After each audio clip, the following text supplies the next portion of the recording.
अब जरा सोच के देखो, खूबसूरत लड़कियों का एक गैंग जो 3 सालों तक सेम बैंक में चोरियां करता रहा, पर इसके बावजूद भी ना तो पुलिस को इसकी खबर लगी और ना ही बैंक स्टाफ को। पर 3 साल बाद कुछ ऐसा हुआ जिससे इनकी सारी मेहनत मिट्टी में मिल गई और इनकी एक छोटी सी गलती ने इन्हें सलाखों के पीछे डाल दिया। पर अगर आपको लगता है कि ये कहानी यहाँ पर खत्म हो गई है तो आप बिल्कुल गलत हो, क्योंकि इस कहानी के एंड में आपको एक जोरदार ट्विस्ट मिलेगा, इसलिए इस वीडियो को एंड तक देखना।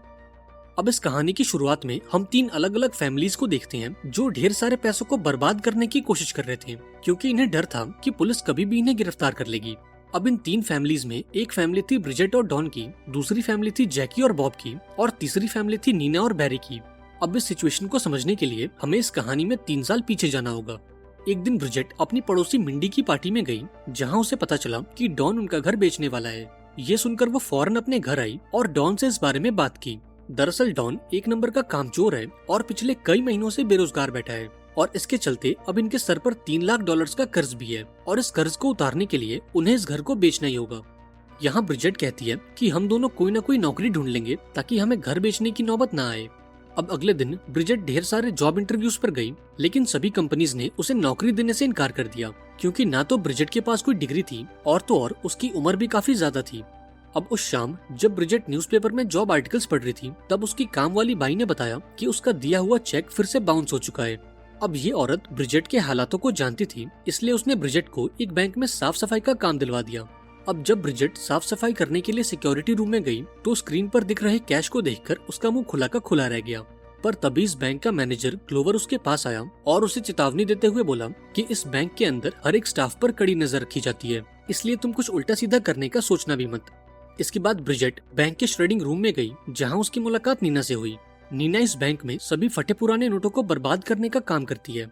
अब जब ब्रिजेट ने इतने सारे पैसों को बर्बाद होते हुए देखा तो मानो उसका दिल सा बैठ गया। अब शाम को ब्रिजेट पास के एक सुपरमार्केट में गई और घर की जरूरी चीजों को खरीदने लगी। इसी बीच उसकी नजर एक ताले पर गई जो सेम टू सेम वही ताला था जो कि बैंक में इस्तेमाल होता है, और ये वो मोमेंट था जब पहली बार ब्रिजेट के दिमाग में चोरी करने का ख्याल आया। अब अगले दिन उसने पूरे बैंक की रेकी की और बहुत सी अहम बातों का पता लगाया, जैसे कि कैमरास की पोजीशन, कौन सी चाबी से कौन सा ताला खुलता है, और सबसे इम्पोर्टेंट बात कि बैंक में आने वाला कैश किस डिपार्टमेंट से किस डिपार्टमेंट तक जाता है। यहाँ ब्रिजेट ने नोटिस किया कि इन पैसों को मूव करने के लिए एक बड़े से बॉक्स का इस्तेमाल होता है, और इस बॉक्स पर लगे ताले की चाबी 3 जगहों पर मौजूद है। इसकी पहली चाबी थी सॉर्टिंग रूम में, जहाँ फटे पुराने नोटों को नए नोटों से अलग किया जाता था। इसकी दूसरी चाबी थी ट्रेजरी डिपार्टमेंट के हेड एजेंट वेन के पास, और इसकी तीसरी चाबी थी श्रेडिंग रूम में, जहां पर नीना काम करती है। अब ये सब जानने के बाद ब्रिजेट का काम था ऐसे लोगों को ढूंढना जो इस काम में उसका साथ दे सके। खैर, अगले दिन उसने नोटिस किया कि सिक्योरिटी स्टाफ बैरी और शॉन नीना पर लाइन मार रहे थे, लेकिन नीना ने उन्हें घास नहीं डाली और चुपचाप बैंक के बाहर आ गई। अब बाहर निकलते ही ब्रिजेट ने उसे रोक लिया और उसे अपने प्लान के बारे में बताया।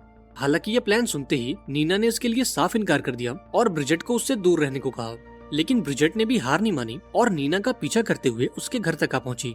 यहाँ उसने नीना को वो ताला दिखाया जो कि बैंक में इस्तेमाल होता है। अब इस ताले को देखकर नीना काफी घबरा गई और ब्रिजेट को यहाँ से जाने को कहा। अब फिलहाल तो ब्रिजेट यहाँ से चली गई, पर अगले दिन उसने नीना के लॉकर में बहुत से महंगे स्कूल के प्रोस्पेक्टस डाल दिए। ये देखकर नीना का मन भी बदल गया, क्योंकि वो अपने बच्चों को अच्छे से अच्छे स्कूल में भेजना चाहती थी।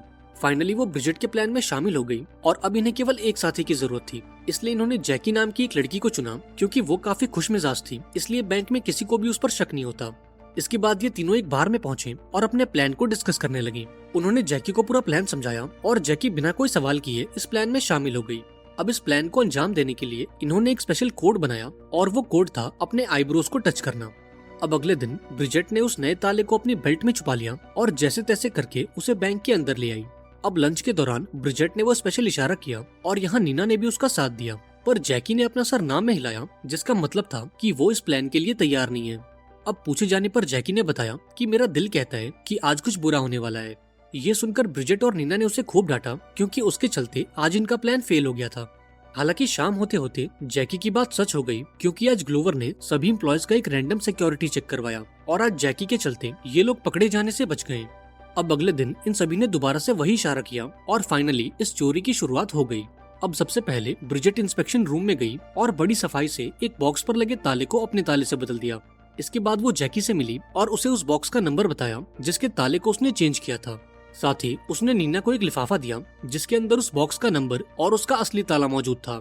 इसके बाद जैकी सॉर्टिंग रूम में गई और 4937 वाले बॉक्स को उठाकर श्रेडिंग रूम की तरफ जाने लगी। अब रास्ते में वो एक लिफ्ट के पास रुकी और अपने हाथों को इस तरह से एडजस्ट किया जिससे वो कैमराज में दिखाई ना दे। इसके बाद उसने बड़ी सफाई से उस ताले को खोल दिया और नोटों के ढेर सारे बंडल्स को पीछे मौजूद कचरे के डब्बे में डाल दिया। अब अपना काम पूरा करने के बाद वो श्रेडिंग रूम में पहुंची, जहां नीना ने उस नकली ताले को निकालकर उस पर बैंक वाला असली ताला लगा दिया ताकि किसी को भी इन पर शक न हो। वहीं दूसरी ओर ब्रिजेट ने डस्टबिन से एक कचरे का बैग निकाला जिसके अंदर वो सारे पैसे मौजूद थे। इसके बाद ये तीनों टॉयलेट में मिली और इन सारे पैसों को अपने कपड़ों में छुपा लिया। अब दिन खत्म होने के बाद जब सारे एम्प्लॉयज बैंक से निकलने लगे, तब ब्रिजेट और नीना ने देखा कि जैकी के पैंट से कुछ नोट बाहर निकल रहे थे। यहाँ ब्रिजेट ने उसे इशारा भी किया, पर इस मंदबुद्धि को कुछ समझ नहीं आया। अब नीना ने बैरी से फ्लर्ट करके उसका ध्यान बटाया और इस मौके का फायदा उठाकर ब्रिजेट ने जैकी को अच्छा वाला इशारा किया। पर तभी न जाने क्यों बैंक मैनेजर ग्लोवर आग बबूला होकर ब्रिजेट की तरफ आने लगा। दरअसल जल्दबाजी में ब्रिजेट ने अपना आई कार्ड बैंक में ही छोड़ दिया था, जिसके लिए ग्लोवर ने उसे खूब डांटा और आगे से ध्यान रखने को कहा। अब इस दौरान जैकी की नजर भी उन नोटों पर गई और उसने दोबारा से उन्हें अंदर धकेल दिया। फाइनली ये तीनों सही सलामत बैंक से बाहर आ गए और फौरन ब्रिजेट के घर पहुंचे। इसके बाद इन्होंने पैसों की गिनती की और इन्हें आपस में बांट लिया। इन तीनों ने सिर्फ एक दिन के अंदर $90,000 यानी कि कुल 75 लाख रुपए की चोरी की थी। अब इतने सारे पैसे देखकर ये सभी खुशी के मारे पागल हो गए और एक दूसरे पर पैसों की बारिश करने लगे। लेकिन अगले ही पल डॉन कमरे में एंटर हुआ और इतने सारे पैसे देखकर उसका दिमाग भी सुन्न हो गया। अब ब्रिजेट ने उसे पूरी बात बताई, जिसे सुनकर डॉन को काफी गुस्सा आया। उसने ब्रिजेट को ये सब करने से मना किया, लेकिन ब्रिजेट ने भी साफ साफ कह दिया कि जब तक उनका कर्ज उतर नहीं जाता वो ये चोरियां करती रहेगी। अब अगले दिन नीना अपने शहर के सबसे बड़े स्कूल में गई और यहाँ अपने बच्चों का एडमिशन करवाया। वहीं दूसरी ओर ब्रिजेट डॉन के साथ बैंक में गई और अपने आधे कैश को बैंक में रखवा दिया। अब ऐसे ही दिन गुजरते गए और ये तीनों औरतें बैंक में लगातार चोरियां करती रहीं। अब चाहे बैंक में कितनी भी सिक्योरिटी क्यों ना हो, ये लोग चोरी करने का कोई ना कोई रास्ता ढूंढ ही लेते। अब कुछ महीनों की चोरी के बाद ब्रिजेट के पास इतने पैसे हो चुके थे कि उसे अपना घर बेचने की कोई जरूरत नहीं थी। अब इस खुशी को सेलिब्रेट करने के लिए ये सभी एक बार में मिले, जहां नीना और डॉन ने ये सुझाव दिया कि अब उन्हें ये चोरी बंद कर देनी चाहिए, क्योंकि अब तक वो काफी पैसे इकट्ठा कर चुके हैं। हालांकि ब्रिजेट ने इसके लिए साफ इनकार कर दिया और इन दोनों से कहा कि हमें तो इतने पैसे इकट्ठा करने हैं जिससे हम अपनी बाकी की जिंदगी आराम से गुजार सकें। अब जैकी और उसका बॉयफ्रेंड भी ब्रिजेट की बात से सहमत थे, इसलिए उन्होंने चोरी करते रहने का फैसला किया। अब थोड़ा मनाने के बाद नीना भी इसके लिए राजी हो गई, लेकिन उसने ये शर्त रखी कि हम में से कोई भी इतनी महंगी चीज नहीं खरीदेगा जिससे टैक्स डिपार्टमेंट या फिर बैंक को हम पर शक हो। अब यहाँ तो ब्रिजेट ने ये शर्त मान ली, लेकिन अगले ही दिन वो एक ज्वेलरी स्टोर में गई और $60,000 की एक अंगूठी खरीद ली। लेकिन जब नीना को इसकी खबर लगी तो उसने ब्रिजेट के हाथ से वो अंगूठी छीनकर उसे टॉयलेट में फ्लश कर दिया। अब थोड़े दिनों बाद नीना इसी बाथरूम में ब्रिजेट का इंतजार कर रही थी ताकि वो उस बॉक्स का नंबर और वो असली ताला ले सके। लेकिन हर दिन के मुकाबले आज ब्रिजेट को आने में थोड़ी देरी हो गई और इस जल्दबाजी में जब उसने लॉक बैग नीना की ओर फेंका तो वो उसे कैच नहीं कर पाई और नकली ताले की चाबी गलती से बेसिन में जा गिरी। अब जरा गौर करो, उस नकली ताले की एक चाबी थी ब्रिजेट के पास और दूसरी चाबी थी जैकी के पास। लेकिन ये लोग जैकी से वो चाबी नहीं मांग सकते थे क्योंकि इनके पास उसका फोन नंबर नहीं था, और अगर ये चाबी लेने के लिए ऊपर जाते तो सिक्योरिटी को इन पर शक हो सकता था। अब यहाँ ब्रिजेट ने डॉन को फोन किया और उसे पूरी बात बताई। इसके बाद डॉन जैकी के बॉयफ्रेंड बॉब के पास गया और उसे जैकी को कॉल करके सब कुछ बताने को कहा। अब जब जैकी को ये बात पता लगी तो उसने ब्रिजेट तक चाबी पहुंचाने का एक नया तरीका ढूंढा। उसने इस बारे में बॉब को बताया और फौरन अपने काम पर लग गई।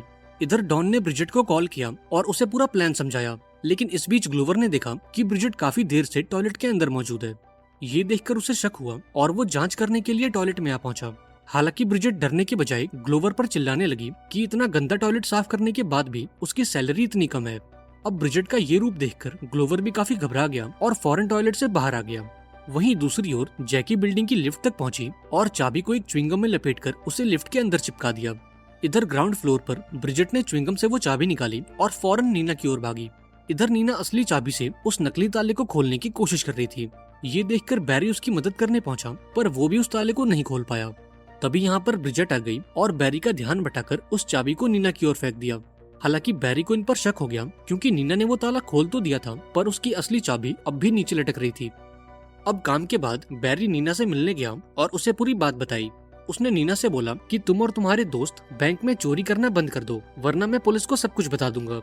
अब उस शाम ये तीनों बार में मिले, जहां नीना ने खुलासा किया कि बैरी को हमारे काले कारनामों का पता चल चुका है। अब यहाँ ब्रिजेट ने नीना को एक आइडिया दिया, पर उसे ये आइडिया बिल्कुल पसंद नहीं आया। दरअसल ये जानते थे कि बैरी नीना को पसंद करता है, इसलिए ब्रिजेट ने बोला कि अगर तू बैरी को पटा ले तो वो तेरी सारी गलतियां माफ कर देगा। अब पहले तो नीना इसके लिए नहीं मानी, पर थोड़ा फोर्स करने के बाद वो भी इसके लिए राजी हो गई। अब अगले दिन वो बैरी के घर पहुंची और उससे अपने प्यार का इजहार किया। इसके साथ ही उसने बैरी को अपनी टीम में शामिल होने का ऑफर भी दिया। हालांकि बैरी ने इसके लिए साफ इनकार कर दिया और नीना को यहाँ से जाने को कहा। अब अगले दिन ब्रिजेट ने बैरी को बाथरूम में घेर लिया और उसे लेक्चर देने लगी। उसने बैरी से पूछा कि तुम एक खूबसूरत लड़की और इतने सारे पैसों को कैसे ठुकरा सकते हो। लेकिन थोड़ी देर बाद नीना ने उसे बताया कि बैरी भी टीम में शामिल होने के लिए रेडी है। अब उस शाम ये सभी ब्रिजेट के घर पर मिले और चोरी के पैसों को 4 हिस्सों में बांट लिया। यहाँ नीना ने बैरी को थैंक्स बोला क्योंकि अब उन्हें अचानक से होने वाले सिक्योरिटी चेक के बारे में पहले से पता रहेगा। अब बातों बातों में ये दोनों काफी करीब आ गए और ब्रिजेट की अलमारी में एक दूसरे को किस करने लगे। वहीं दूसरी ओर डॉन ने सभी को समझाया कि वो इन पैसों को कैसे खर्च करें जिससे किसी को भी इन पर शक ना हो। अब ऐसे ही वक्त गुजरता गया और इन्हें चोरी करते हुए अब पूरे 3 साल हो चुके थे और अब इनकी जिंदगी पूरी तरह से बदल चुकी थी। अब एक दिन ब्रिजेट ने अपने घर पर एक पार्टी रखी जहाँ उसने एक अनजान आदमी को देखा। अभी वो इस बारे में कुछ सोच पाती कि तभी उसे नीना के एंगेजमेंट की खबर मिली और वो इस पार्टी को एंजॉय करने लगी। लेकिन अगले दिन जब वो बैंक में साफ सफाई कर रही थी तब उसने उस अनजान आदमी को ग्लोवर के साथ देखा। ये देखकर वो काफी डर गई और घबराहट के चलते उसने अपना सारा सामान जमीन पर बिखेर दिया और इस सामान में वो नकली ताला भी मौजूद था। हालांकि ब्रिजेट ने समय रहते उस पर अपना पैर रख दिया और लकीली किसी ने भी उस ताले को नहीं देखा। वहीं दूसरी ओर हम ग्लोवर को इस आदमी के साथ देखते हैं जिसका नाम मैंडलब्रॉट था और ये आदमी फेडरल बैंक का एक ऑफिसर था। यहाँ उसने ग्लोवर से कहा कि शायद आपके बैंक में चोरी हो रही है। इस पर ग्लोवर ने इस आदमी से कहा कि इस बैंक की सिक्योरिटी इतनी टाइट है कि यहाँ चोरी तो दूर एक परिंदा पर तक नहीं मार सकता। अब इस चोरी को साबित करने के लिए ग्लोवर ने मैंडलब्रॉट से कुछ सबूत मांगे, पर चूंकि मैंडलब्रॉट के हाथ खाली थे इसलिए वो सबूतों को इकट्ठा करने ब्रिजेट के मोहल्ले में जा पहुंचा। इधर डॉन ने भी मैंडलब्रॉट को देख लिया और ब्रिजेट को कॉल करके सरेंडर करने को कहा, लेकिन ब्रिजेट ने इसके लिए साफ इनकार कर दिया क्योंकि अगर नीना चोरी के इल्जाम में पकड़ी गई तो पुलिस उसे अपने बच्चों से दूर कर देगी। अब उस शाम इस पूरी टीम ने एक मीटिंग की जहां ये पता चला कि बॉब ने शेयर मार्केट में $10,000 से ज्यादा इन्वेस्ट किए थे और इसके चलते ये सभी लोग IRS के रडार पर आ चुके थे। अब यहाँ ब्रिजेट कहती है कि पुलिस के पास हमारे खिलाफ कोई सबूत नहीं है, जिस पर नीना कहती है कि हमारे घर में जो कैश पड़ा है उससे बड़ा सबूत और क्या ही होगा। अब इन सभी लोगों ने फैसला किया कि घर जाकर वो अपना सारा पैसा बर्बाद कर देंगे। इसके बाद हम जैकी और बॉब को देखते हैं जिन्होंने अपना सारा पैसा एक ट्रक में भरकर उसे बॉम्ब से उड़ा दिया, पर अभी ये दोनों देश छोड़कर भाग पाते उससे पहले पुलिस ने इन्हें गिरफ्तार कर लिया। वहीं दूसरी ओर नीना अपने पैसों को जलाते हुए पकड़ी गई, जबकि बैरी पैसों को अपनी कार में छुपाता हुआ पकड़ा गया।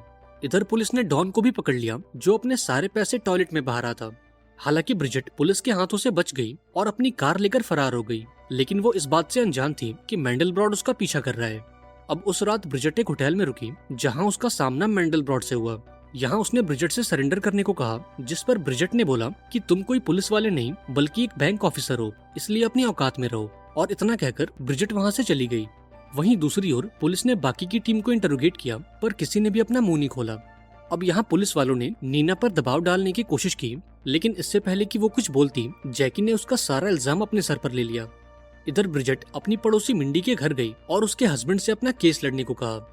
अब पहले तो ब्राइस ने ये केस लेने से मना कर दिया, पर जब ब्रिजेट ने उसे पैसों का लालच दिया तो वो इसके लिए राजी हो गया। इसके बाद वो ब्रिजेट के साथ पुलिस स्टेशन पहुंचा और पुलिस वालों से कहा कि आपके पास इस बात का कोई सबूत नहीं है कि बैंक से पैसों की चोरी हुई है। अब जब इस बारे में ग्लोवर से पूछा गया तो अपनी इज्जत बचाने के लिए उसने भी ये कह दिया कि इतनी कड़ी सिक्योरिटी के बीच बैंक में चोरी करना इम्पॉसिबल है। अब ग्लोवर के इस बयान से पुलिस का केस तो खत्म हो गया, पर IRS का केस अब भी चालू था क्योंकि इनमें से किसी ने भी उन पैसों पर टैक्स नहीं भरा था। अब ये लोग जेल जाने से तो बच गए, पर इनका सारा पैसा टैक्स फ्रॉड की पेनल्टी के तौर पर जब्त कर लिया गया। अब फाइनली सबने इस डील को एक्सेप्ट कर लिया और पैसे देकर आजाद हो गए। इसके बाद ये सभी लोग अपने अपने रास्तों पर निकल गए और पूरे 8 महीनों बाद ब्रिजेट, नीना और जैकी दोबारा से उसी बार में मिले।